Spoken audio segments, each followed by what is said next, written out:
Buenas noches a todos, bienvenidos nuevamente a este Facebook Live que hacemos en 365 días con Dios. Pastor, buenas noches. Marco, buenas noches, que Dios te bendiga, que Dios les bendiga, hermanos, todos aquellos que están conectados. Y bueno, un viernes más para hablar de la palabra de Dios. Amén. Bueno, como siempre decimos agradecer a Dios por, principalmente como siempre remarco esto, ¿no? Porque nos permite poder compartir la palabra, poder bendecir a aquellos que lo oyen, tanto hoy o después cuando puedan ver el video. Sabemos que es de bendición cada vez que compartimos esto. Qué bueno cuando uno recibe una bendición, ¿no? Ahora, creo que es como decir, hicieron un regalo, pero no lo uso. ¿A qué voy? Cuando hablábamos la vez pasada de recibir, cuando Dios nos bendice, nos habla y no poner en práctica, ¿no? Dios nos bendice con sus palabras porque nos da la guía y al no poner en práctica, creo que no sé si está completa la bendición, podríamos decir, ¿verdad? Ajá, sí. Porque Sí, es como si yo digo, pastor, yo le regalo un auto. Usted lo recibe y lo guarda y no lo disfruta, ¿no? Porque es una bendición. Usted le está recibiendo una bendición, ¿verdad? Así es. Un regalo. Pero si usted no lo usa, creo que no está el disfrute total de esa bendición. No sé si me entiende Entiendo, el ejemplo que quiero poner. hay mucha gente que tiene bendiciones en sus manos y no las está usando. Vuelvo al ejemplo que diste del auto. Hay mucha gente que recibió un auto de regalo pero no aprendió a conducir. Exacto. Entonces no puede disfrutar de ese vehículo. Amén. Hay gente que tiene una familia, escuche, hay gente que tiene una familia y no la está disfrutando porque no aprendió a vivir en familia. Hay gente que tiene una amistad, hay gente que tiene padres, que tiene hijos y no disfruta de eso, que es un regalo de Dios, porque no está pudiendo hacer que funcionen las cosas. Qué tema, ¿no? Porque creo yo que ahí está el secreto de realmente disfrutar las bendiciones que leemos, porque leemos muchas bendiciones, promesas, oímos una palabra, una prédica y escuchamos porque nos fortalece, nos bendice, pero creo que no está completo. Eso es lo que creo que decir completo, una bendición completa es que cuando ponemos por obra, disfrutamos y vemos esa bendición manifestada en nuestra vida. Entonces ahí se ve la verdad, yo creo que ahí se ve la verdad, pastor. Amén. Creo que de esa forma uno ve la verdad realmente. Amén. Porque si no nos quedamos con que bueno, fue bonito, lindo, hermoso, me cautivó, nos hizo llorar, el Señor me habló y bueno, creo que es como una primera parte, ¿no? Pero el poner por obra, y somos, como dijiste, pastor, somos bendecidos, tenemos bendición en nuestras manos y creo que desde que Jesús murió en la cruz hemos sido bendecidos con un montón de cosas. Entonces creo que está en nosotros en poder poner por obra lo que el Señor nos da. Y bueno, como por hacer una introducción, hermanos, a lo que hoy queremos compartir con cada uno de ustedes, que estas palabras siempre son de bendiciones y que podamos trabajar en esto de poner por obra lo que el Señor nos da. Nos bendice con su palabra, con su guía, que hoy es lo que queremos compartir y a su vez también lo tenemos en las Escrituras, pastor. Amén, amén. Puntualmente hoy, la porción de la Escritura que se llama Emor. Emor. Diles significa Emor. ¿Y bien, sobre qué hablamos, Marcos? Bueno, hoy vamos a hablar, pastor, hay varios puntos que toca esta porción. Va también muy puntual a lo que son el servicio de los sacerdotes, que para hacer un paréntesis, muchas veces tenemos que entender que nosotros somos escogidos, ¿no? Somos un pueblo llamado a ser reyes y sacerdotes, ¿verdad? Amén. Que esa es la promesa que el Señor, cuando murió por nosotros, se recupera y hoy podemos disfrutar de eso. Entender esto, hermanos, que somos un pueblo llamado a ser reyes y sacerdotes en esta tierra. Entonces tenemos un llamado a la cual no podemos decir, no, estos son para los líderes, esto es para... No, todos los que somos llamados y creemos en el mensaje de Jesús, tenemos una responsabilidad. Amén. Y hoy queremos hablar, pastor, acerca de las fiestas, ¿no? Vamos a hablar un poco de las fiestas del Señor. Las fiestas del Señor. Y es bueno aclarar esto, ¿no? La fiesta del Señor y no la fiesta judía o la fiesta que aparecen en la, Sí, sí. en la Biblia, ¿no? Son de Él. Son del Señor. Y ahora, qué bueno sería, pastor, porque te lo puedo leer acá. Sí, sí, sí, Marcos. En el capítulo 23 dice, habló Jehová a Moisés diciendo, habla a los hijos de Israel y diles, las fiestas solemnes de Jehová, y ahí me quiero frenar, ¿no? Que son de Jehová. De Eso, Dios, esto sí. bueno remarcar esto, porque muchas veces como hijo de Dios decimos, bueno, esto es para el pueblo judío porque se dio en ese tiempo, pero si es de Dios, entonces algo hay. Entonces yo tengo que, es ahí donde uno se pone en buscar la revelación, hablar con el Señor, porque algo nos está queriendo decir. Amén, aleluya. ¿No? Hay ciertas cosas que podemos leer en las profecías también que están para el pueblo judío, que sí van directo a ellos, que está bueno interpretarlas, que muchas veces las apropiamos nosotros. Amén. Pero es para realmente para un pueblo. Amén. Entonces ahí vamos a lo que es interpretar las palabras. Entonces, pastor, para hablar un poquito hoy de las fiestas, creo que, no sé si vas a hablar un poquito de la introducción, la primera vez que hicimos, hablamos de esto, ¿no? Sí. Hablamos sobre por qué el cristiano tiene que conmemorar las fiestas del Señor. Y hoy quiero, mira Marcos, hoy mientras viajaba, antes de ayer estuve en un evento que hicimos del eje financiero de Instituto Progresar. Está creciendo mucho la institución. Y bueno, veníamos de regreso hoy. Y Dios me habló una palabra sobre esto. ¿Por qué tenemos nosotros que festejar o celebrar o conmemorar las fiestas del Señor? Bien dijo Marco que no son solo fiestas judías, sino que a lo largo de estos últimos siglos, quienes las conmemoraron fueron los judíos. Pero la palabra dice que son las fiestas del Señor. Y yo quiero ir al principio de esta porción de las Escrituras, allí en Levítico 21. Pequeña frase, ¿no? No voy a explayarme mucho sobre Levítico 21, pero mire, dice, Jehová o Yahweh dijo a Moisés, habla a los sacerdotes y diles, bien, y diles, por eso la porción se llama diles, emor. Habla a los sacerdotes y diles, mire, hermano, hermana que me estás mirando de aquel lado, cuando la Escritura dice habla a los sacerdotes, quizá nuestra mente diga, bueno, no me está hablando a mí. Porque yo soy un congregante, esto debe ser para el pastor, para la pastora, para los líderes. Habla a los sacerdotes. No es una ley que a mí me influencia. Claro, eso no influenciaba al pueblo de Dios antes de que venga el Mesías.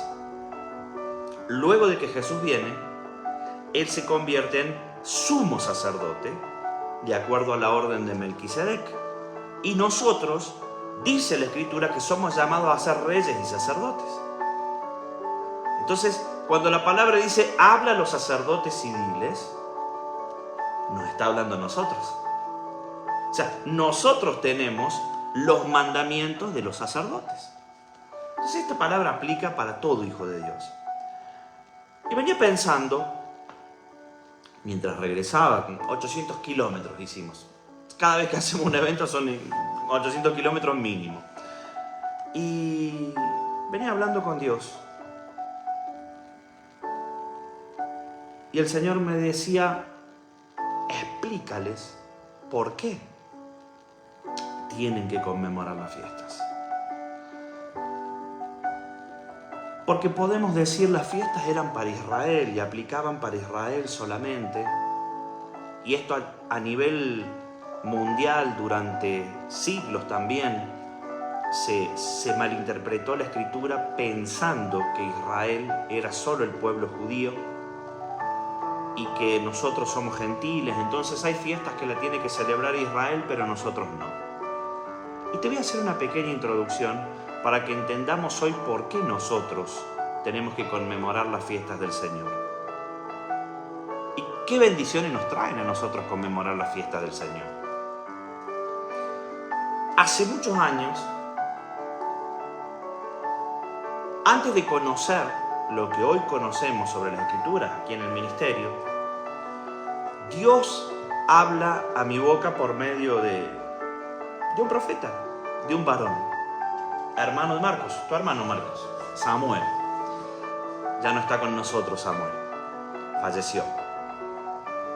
Y me recuerdo que en aquel tiempo él me dijo: Facundo, dice el Señor que va a venir un varón del norte y que va a revolucionar tu mente, va a revolucionar tu vida, va a revolucionar tu ministerio, va a revolucionar todo. Y me marcó: el varón del norte no tarda en venir. Cuando me soltó esa palabra, nosotros creemos y hemos sido testigos de cumplimientos tremendos de palabras de Dios en el ministerio. Yo dije: Señor, el varón del norte, ¿qué es el norte? Y yo me puse a pensar, como quizás ustedes que están allí viendo, y bueno, ¿de dónde? ¿De qué norte? Y yo digo, ¿será de Estados Unidos? ¿O será un varón de Jujuy, que es una provincia que está al norte de Argentina? ¿O será un varón de algunos pueblos o ciudades un poco más al norte de donde yo vivo? Y pensé.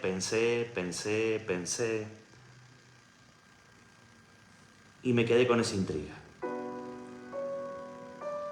Pasó el tiempo y nosotros estábamos formando Ministerio Cerca del Cielo. Estábamos en una etapa de comienzo y en una etapa de búsqueda de Dios para encontrar qué perfil de ministerio íbamos a llevar adelante. Y entré muchos días en ayuno, en oración, muchos días hablando con Dios. Y Dios habló a mi vida y me dijo: yo quiero que...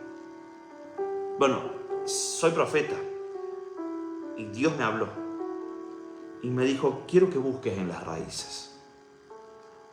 En las raíces de la fe. Y en aquel momento yo creí que raíces de la fe podría ser las raíces de la iglesia, ¿no? Pentecostal o de la iglesia protestante. Y comencé a investigar a Martín Lutero o a los padres de la iglesia protestante.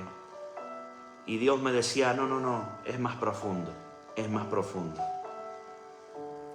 Y sinceramente no sabía hacia dónde ir, porque cuando nosotros comenzamos con esto, casi no se escuchaba raíces de la fe en el mundo evangélico, o raíces hebreas. Entonces, bueno, buscando, di con una persona que en ese momento comenzó a hablarme sobre lo que les voy a contar ahora. Que esa persona revolucionó mi mente, revolucionó mi ministerio, sus enseñanzas revolucionaron muchas cosas en nuestra vida. El conocimiento genera apertura a nuevos tiempos. Y descubrimos que en ese tiempo, cuando el pueblo de Dios, Israel, comenzó a conmemorar las fiestas del Señor, me encontré aprendiendo. Quiero que prestes atención porque es tu historia esta, es la historia de tu vida. Me encontré aprendiendo que Israel tenía 12 tribus y que las 12 tribus entraron esclavas a Egipto. Los 12 hijos entraron esclavos a Egipto, estuvieron en esclavitud en Egipto, y Dios levantó a Moisés para rescatar a una nación, a Israel. Cuando la nación es rescatada, entra al desierto, Dios habla su ley en el desierto. Y Marcos, recién hace un momento, lee: dile a mi pueblo que conmemore las fiestas del Señor. Y allí estaban 12 tribus: Zabulón, Neftalí, Aser, Rubén, Dan, Judá, Isaacar, y los hijos de Jacob comenzaron a llamarse Israel. Usted recuerda por qué se llama Israel, la nación de Israel, ¿no? Porque Dios le cambia el nombre a Jacob, el engañador, por Israel, el que contiende con Dios a su lado y vence. Mire, cuando sos Israel, contendés con Dios a tu lado y vences. Entonces, ellos estaban allí en el desierto y salen del desierto y entran a una tierra prometida, que es la tierra prometida donde se encuentra la actual Jerusalén. Entran a la tierra prometida 12 tribus, 12.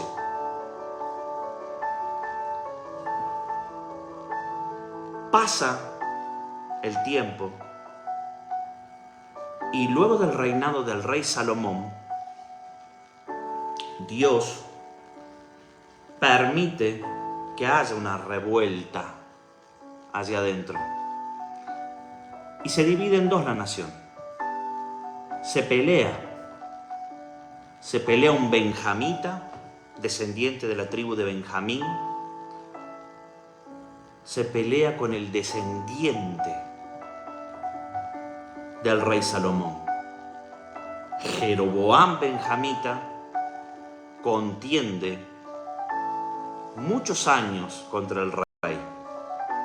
Y cuando el rey muere, Roboam, su hijo, genera una división. En un lado, en el sur, en donde es la actual Jerusalén, quedó la tribu de Judá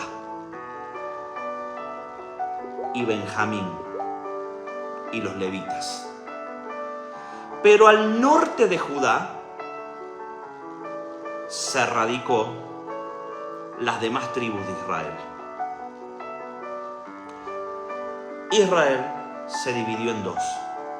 Al sur, Judá; al norte, Israel. Se llamó así, la casa del norte se llamó. Ellos se radicaron en la actual Samaria. Y desde Samaria hicieron un sacerdocio que no era levítico, y servían, según ellos servían a Dios, y se dividió en dos el reinado. Preste atención por favor. Luego del rey Salomón, nunca volvió a estar unido Israel. Solo Judá quedó en Jerusalén, y al norte, al sur Judá, y al norte quedó las demás tribus como la casa de Israel. Pasaron los años, pasaron los siglos, y nos encontramos que el libro de Crónicas y de Reyes cuenta dos historias en paralelo, y menciona al rey de Judá y menciona al rey de Israel, y menciona al rey de Judá y menciona al rey de Israel. No es el mismo Dios. Porque Judá, en obediencia, empezó a servir a Jehová, pero Israel se fue tras otros dioses. Ellos creían que servían a Dios, habían hecho un becerro en su corazón, tenían profetas, pero no eran profetas de Dios, eran profetas de Baal.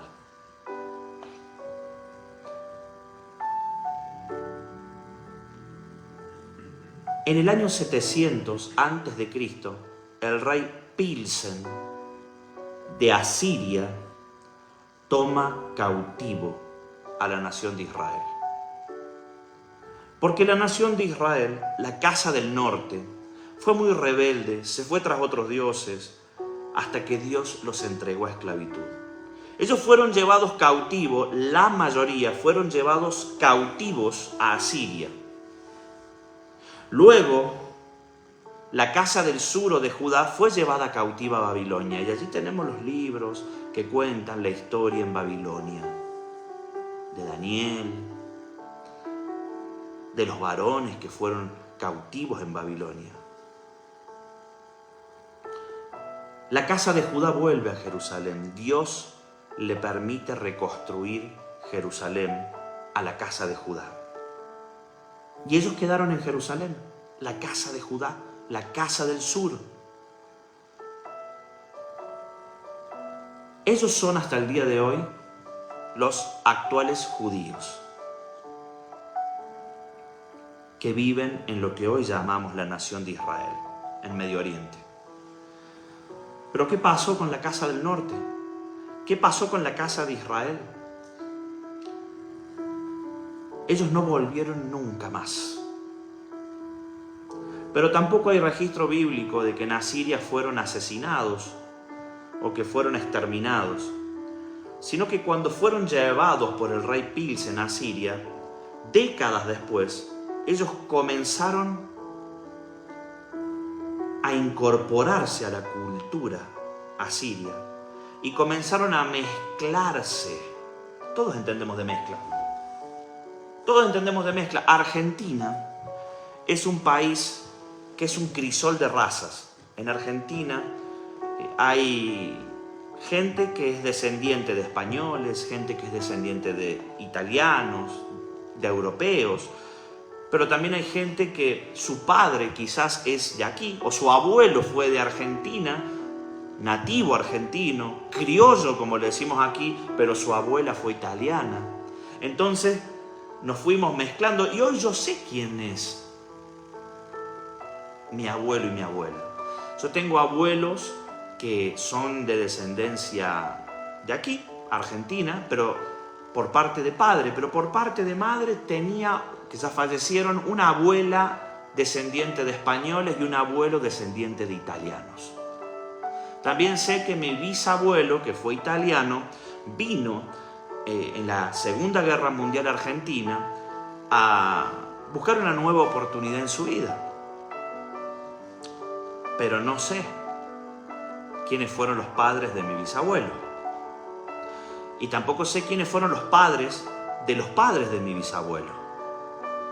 Ni de mi bisabuela.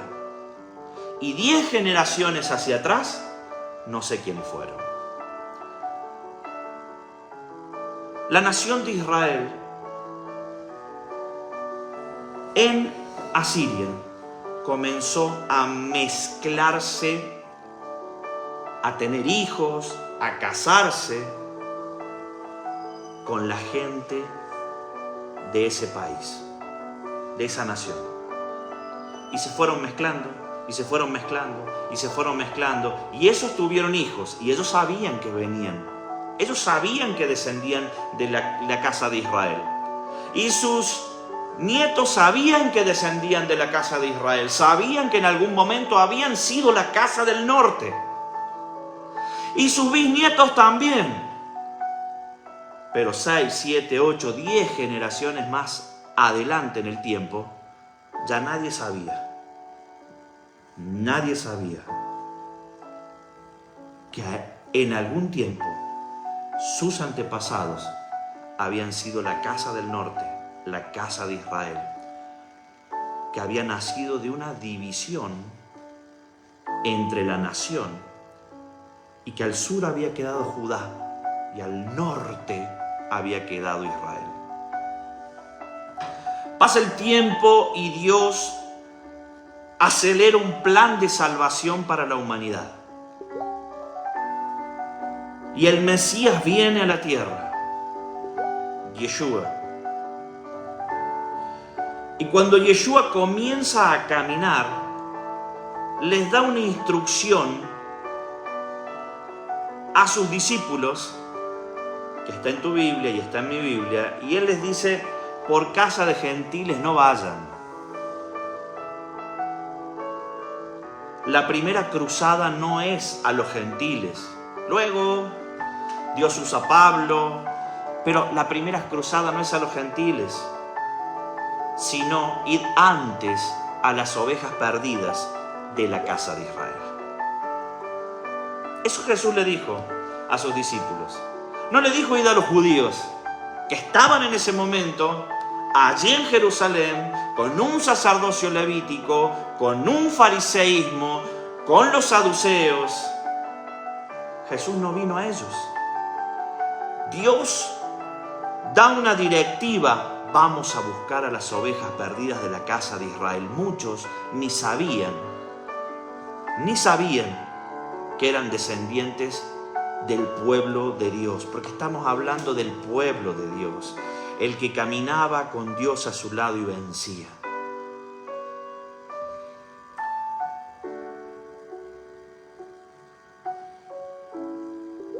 Jesús va a Samaria, y Samaria había sido la capital de la Casa del Norte. Algún remanente de la Casa del Norte había quedado en Samaria. Los judíos detestaban a los samaritanos, porque el judaísmo sabía en aquel tiempo que los samaritanos habían pertenecido a una casa rebelde. Cuando Jesús va a Samaria y se encuentra con la mujer samaritana, el encuentro de Jesús con la mujer samaritana fue un encuentro de Él con todos aquellos que representaban a la Casa del Norte. Era una simbología tremenda, porque Jesús se pone a hablar con la mujer samaritana y ella le dice: ¿por qué me hablas si ustedes no me hablan? Si supieras quién te habla, dame de beber. Y ella le decía: pero ¿por qué me pides de beber? Si no, ustedes no nos hablan nosotros los judíos. Y él le dice: si supieras quién te habla, me pedirías a mí agua, porque yo te daría de beber ríos de agua viva. Y Jesús le pregunta, ella le dice: Señor, ustedes dicen que hay que adorar en Jerusalén y nosotros decimos que hay que adorar en Samaria. Siglos antes, al haber dos divisiones, dos sacerdocios, Jeroboam no quiso que el pueblo de Dios vaya a adorar a Jerusalén para que su corazón no se vuelva a Roboam. Entonces se comenzó a adorar en Samaria. Entonces, claro, la mujer: ¿y cómo es esto? Y allí Jesús le dice sobre su esposo: el esposo que tú tienes ahora no es tu esposo, pero antes has tenido 5. Y ella le dice: Señor, me parece que tú eres profeta. En ese momento Jesús lo que se estaba refiriendo no es a un esposo físico. Quizá la mujer sí había tenido 5 esposos, pero él se estaba refiriendo a los dioses que había adorado la Casa del Norte, la casa de Israel, antes de que el Mesías venga. 5 dioses había tenido antes la casa de Israel hasta la venida del Mesías.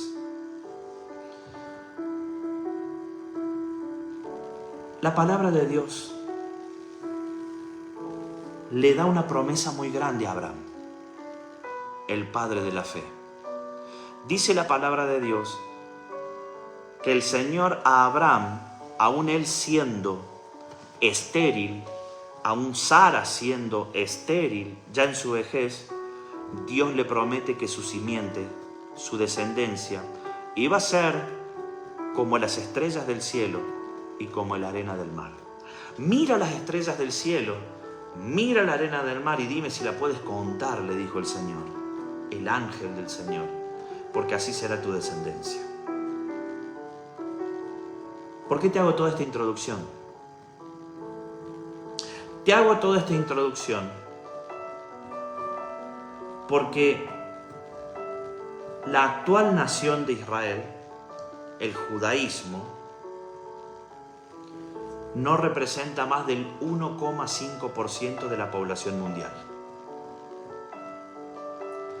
No es numerosa en cantidad como la arena del mar, ni como las estrellas del cielo. Hay muchas tribus que se mezclaron con la sangre de la tierra y que fueron teniendo hijos e hijos, y la sangre israelita regó las naciones de la tierra, y los descendientes de la casa del norte, hoy en día, podés ser vos, puedo ser yo, estamos hablando sanguíneos. Hoy en día la descendencia de la casa del norte es como la arena del mar y como las estrellas del cielo, miles de millones. Hay un estudio que se hizo sobre ADN y descendencia y encontraron,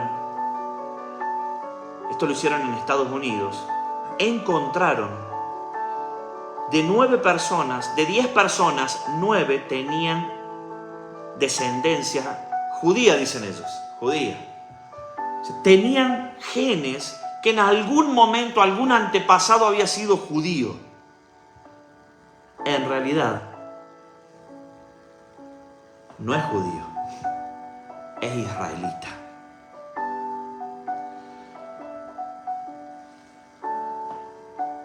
Tengo una visión personal profética sobre esto.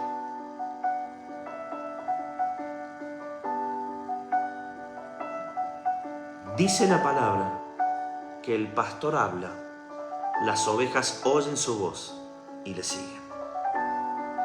Creo que cada vez que se predica el nombre de Jesús, todas las ovejas de la casa de Israel, las ovejas perdidas de la casa de Israel, oyen el nombre y siguen al pastor. Todo cristiano es Israel. Somos Israel. Pero pastor, ¿y si yo no desciendo sanguíneamente? Porque puede pasar. No desciendo sanguíneamente y me hago un análisis de ADN y no tengo nada que ver con ningún israelita y nada que ver con ningún judío. No figura. Bueno, la ley de Dios es tan perfecta que dice que el extranjero que mora con el pueblo de Dios acepta la ley de Dios como su ley, automáticamente pasa a formar parte del pueblo de Dios. O sea que todo aquel que sigue a Cristo, sigue a sus leyes, es Israel. Y es encontrado por Yeshua porque había sido una de las ovejas perdidas de la casa de Israel. Ahora, somos Israel. Pero a mí no me gusta decir soy israelita por la confusión semántica o la confusión verbal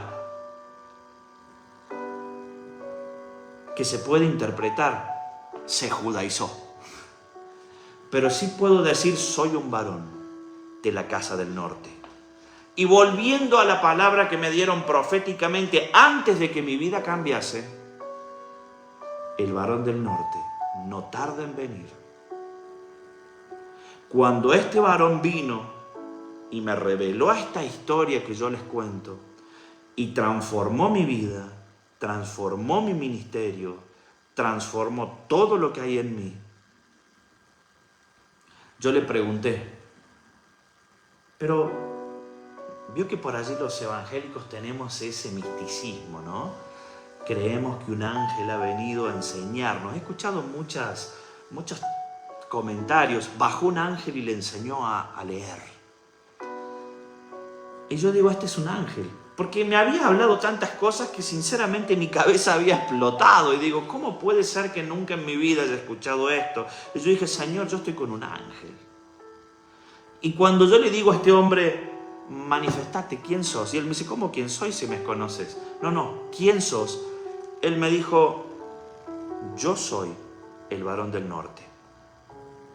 Cuando me dijo yo soy el varón del norte, a mí se me erizó la piel porque el profeta Samuel, hermano de Marcos, me había dicho en aquel momento, el varón del norte no tarda en llegar.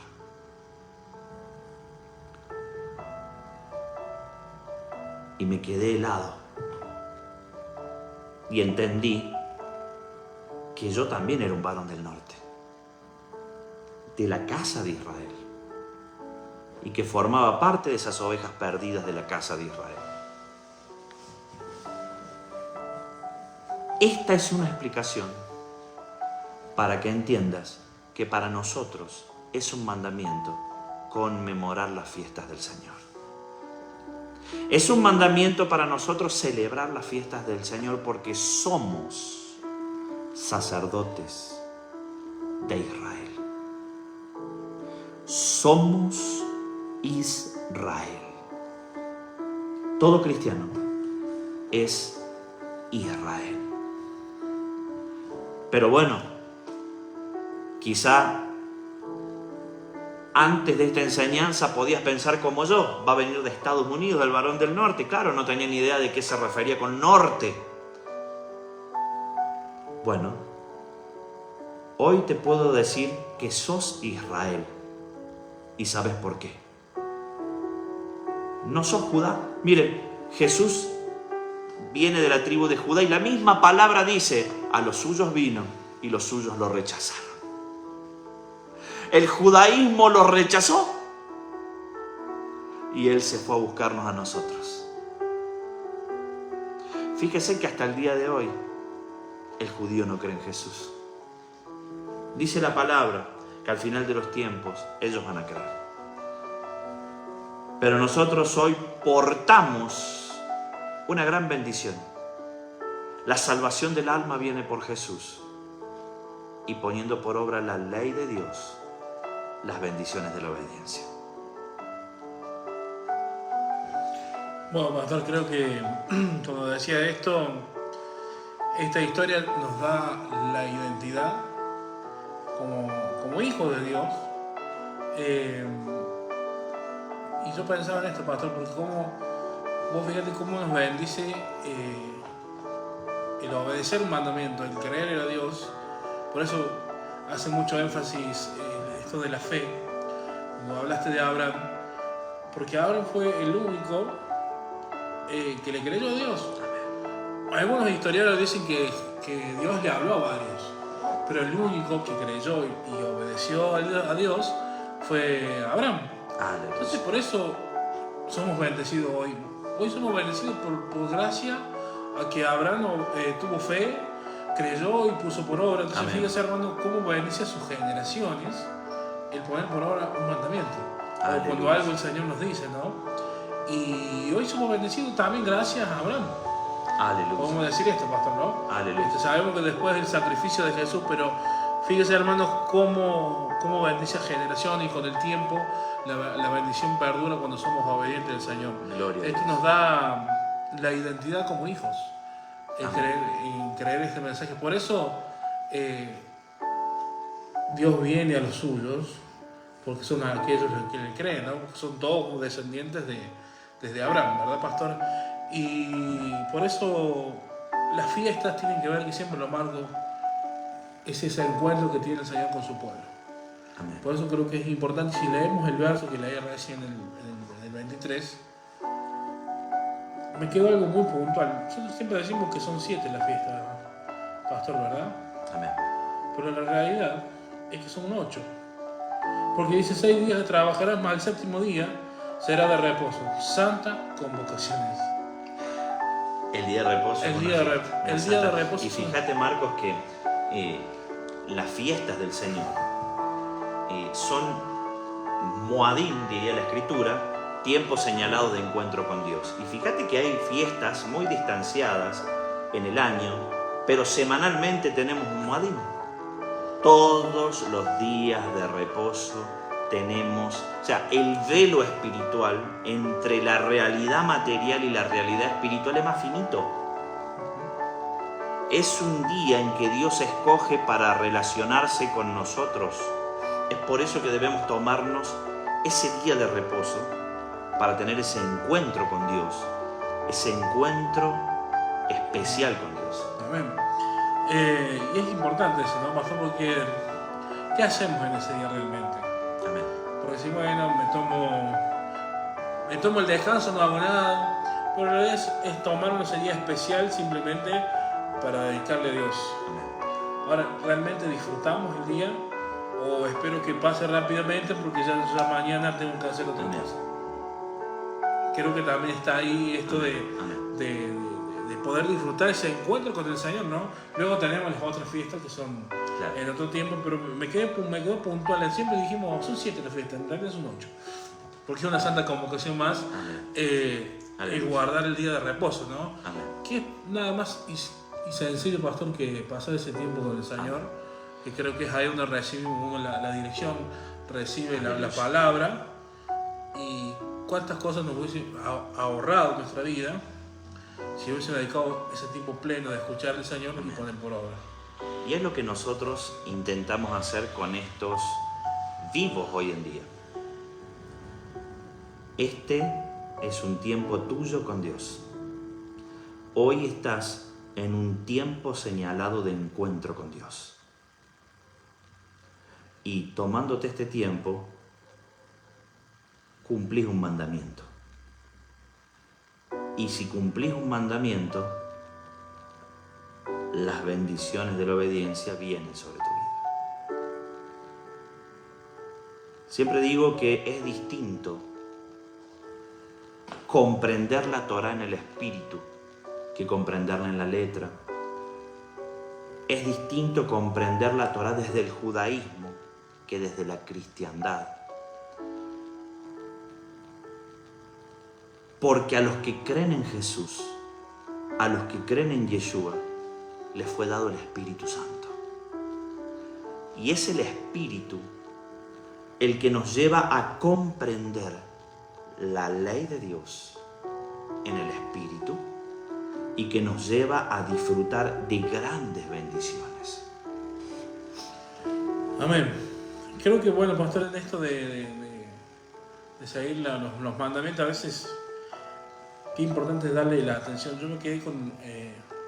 te lo quiero leer y ahora vino la... Primero no la entendí y digo, ¿qué tendrá que ver? Porque yo hace... Les pido que pongan me gusta para poder ver quiénes están conectados. A ver, los que están conectados pueden poner me gusta allí en el Facebook y algún comentario. Porque los quiero mencionar a todos y a veces no los menciono porque no los puedo ver aquí. Marcos. Una de las instrucciones que daba, que les dio el Señor para los sacerdotes, dice, no se contaminen por un muerto. Aleluya. Yo me acuerdo de un tiempo, pastor, un día de reunión, no creo si te lo acuerdas, sucedió que falleció el vecino mío. Bueno, estuve ahí, me llegué a este lugar y bueno, pude ver el cuerpo, ¿no? Y cuando llego a la iglesia, justo me vengo a la iglesia y me quiere saber al pastor, le digo, pastor, que no me toca, que estoy inmundo. Y dije, ¿qué le habrá pasado? Yo creo, porque yo interpreté, entendiendo que quería poner por obra este mandamiento. Y hoy entiendo que hoy, es decir, las personas muertas son aquellas que viven del otro lado, es decir, en el mundo del pecado. Amén. ¿No? O sea, es no se contaminen. Una representación espiritual. Amén. Viven muertos, entonces no se contaminen de ellos. Entonces, hoy, qué bueno cuando digo que gracias al Espíritu que nos da estas revelaciones para poner por obra los mandamientos. Porque sinceramente, yo creo que no me decía nada, porque quizá el pastor me quería hablar o dar un abrazo y saludar. Y yo, no, pastor. Y no tiene nada que ver con eso. Amén. Y hoy en día, pastor, ¿por qué lo marco esto, hermanos? Porque hay confusiones en estas cosas. Sí. Y la gente hace su esfuerzo y son cargas, siendo que Jesús dijo, vengan a mí todos los que están cargados y cansados, que yo os haré descansar. Y eso se refería al peso que habían empezado a poner los sacerdotes en su tiempo con el tema de la ley. Les era pesado. Aleluya. ¿No? Entonces vivían bajo maldición y cada vez que se le exigía más, mucho más pesado era. Entonces Jesús vino a traer esta liberación, por eso él predicaba y trajo estas... con lo que hoy hablamos, y tenemos la bendición, pastor, de poder recibir esta bendición también con el tema de las fiestas. Amén. Amén. Ya no comemos, por así decirlo, festejamos la vez pasada hicimos Pascua. Amén. Y Pesaj, y entendimos que conmemorar la fiesta, no recordando lo que pasó en el desierto, sino lo que Jesús hizo. Aleluya. Entender que los panes sin levadura Cristo fue quien cargó nuestros pecados, quitó la levadura y poder sacar nosotros aquello que nos, como el efecto que hace la levadura, ¿no? Es fermentar, quitar todo aquello que está fermentado en nuestra vida. Aleluya. Tenemos la bendición, pastor, de ser primicias para el Señor. Amén. Eso es conmemorar la fiesta del Señor y darle gracias por esas cosas, porque ahí está la libertad. Ahí está. Cada fiesta nos trae libertad y nos trae bendición. Y el poner por obra, recordarlos, conmemorarlos, así es. Ahí está la bendición. Gloria a Dios, Marco. Gloria a Dios. Bueno, no sé si vas a agregar algo más, pastor, creo que... No, yo quería que entiendan por qué llegamos al punto de tener que conmemorar las sendas del Señor. Las fiestas y las sendas. Miren, en la Escritura representa mucho a la cristiandad actual. La Escritura habla del tiempo en el que vivimos. Y hay un episodio bíblico en donde Dios le dice a su pueblo: paraos en el camino y meditad en las sendas antiguas. Y ellos dijeron: no nos detendremos, no lo haremos. Eso está pasando, eso pasó. Durante muchos años la cristiandad resistió las sendas antiguas. Pero ha llegado un tiempo bíblico en que el remanente santo de Dios va a descubrir estas cosas. Somos Israel, pero no tenemos nada que ver con Judá. Somos cristianos, pero no profesamos la religión judía. Quizá en algún momento se identificó y se apropió de la fiesta del Señor el judaísmo, pero son nuestras también, porque no son de ellos ni de nosotros, son las fiestas del Señor. Amén. ¿Sabes cuál creo que, pastor, el error está? Lo vamos a decir así, lo voy a decir. Que seguimos queriendo cumplir según la orden levítica. Y cuando en realidad nuestra orden sacerdotal es según la orden de Melquisedec, el rey de justicia. Por eso la vez pasada hablamos de hacer justicia, ¿no? Hay una previa, creo que lo vamos, una porción que hablabas, siempre me acuerdo, de seguir la justicia, ¿no? Sí. Y ahí está el error, porque lo queremos hacer según lo que lo hicieron los levitas, ese sacerdocio, y ese sacerdocio ya no está más. Así es. Entonces ahora es según la orden de Melquisedec. Y ahí está la mala interpretación, pastor, de cuando dicen no, la ley ya fue abolida, porque dice cambiado, el sacerdocio cambió la ley, pero es la forma. No la ley de Dios, no, es la ley sacerdotal. La ley sacerdotal, exactamente. Amén. O sea, en la forma que aplicamos las enseñanzas Amén. del Señor. Por eso ponía, por ejemplo, lo que contaba recién de este mandamiento, lo que uno hoy interpreta y tiene que ver con lo espiritual. Amén. Y a veces queremos, no sé, bueno, creo que no sacrificamos ya animal, ¿no? Pero en lo espiritual hoy, lo que el Señor nos manda. Aleluya. ¿No? Ahí está Así la es. bendición. Así es. Y creo que eso es lo que hoy queremos a hablar con los hermanos y esto que es principal, porque estas fiestas fueron hechas para tener ese encuentro con cada uno de nosotros. Amén. Amén. Bueno, no les vamos a quitar más tiempo. Vamos a hacer una oración. Quiero saludar a quienes están conectados y los paso a nombrar los que yo tengo aquí. Está conectado Esteban Celis. Que Dios te bendiga, Esteban, anciano de la congregación.